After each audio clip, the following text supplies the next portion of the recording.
இந்த போறப்பு தான் நல்லா ருசிச்சு சாப்பிடு. Hi friends, welcome to chef Brinda cooks. இன்னைக்கு நம்ம பார்க்க போகிறது சிக்கன் கிரேவி. இதை ஃபஸ்ட் டைம் நம்ம சேனலுக்கு வரீங்கன்னா சப்ஸ்கிரைப் பண்ணிவிட்டு கூடவே இருக்க பெல் ஐக்கானையும் ப்ரெஸ் பண்ணிக்கோங்க. வாங்க சிக்கன் கிரேவி ஈஸியான முறையில் எப்படி செய்யலாம் என்று பார்ப்போம். தேவையான பொருட்கள்: சிக்கன், வெங்காயம், தக்காளி, கருவேப்பிலை, சிக்கன் தூள், பட்டை, கிராம்பு, சோம்பு. இந்த ரெசிபி செய்வதற்கு கடாயில் 3 ஸ்பூன் எண்ணெய் ஊற்றி எடுத்து வைத்த தாளிப்பு பொருட்களை சேர்க்கவும். தாளிப்பு பொருட்கள் பொரிந்தவுடன் நறுக்கிய வெங்காயத்தை சேர்த்து நன்றாக வணக்கவும். வெங்காயம் வதங்கிய பின் இஞ்சி பூண்டு விழுதை சேர்த்து நன்றாக வணக்கவும்.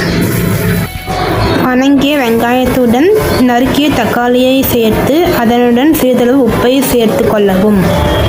தக்காளி நன்றாக வணங்கியதும் கழுவிய சிக்கனை போட்டு வேகவிடவும்.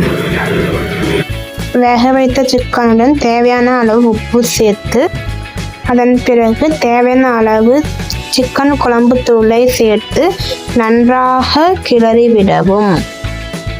அதன் பிறகு தேவையான அளவு தண்ணீர் ஊற்றி நன்றாக கிளறிய பின் குக்கரை மூடி 5 விசில் விடவும்.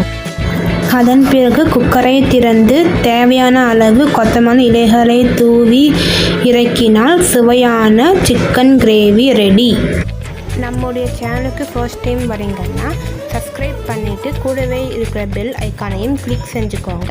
இந்த சிக்கன் கிரேவி உங்களுக்கு பிடித்திருந்தால் லைக் அண்ட் ஷேர் பண்ணிக்கோங்க. தேங்க்ஸ் ஃபார் வாட்சிங்.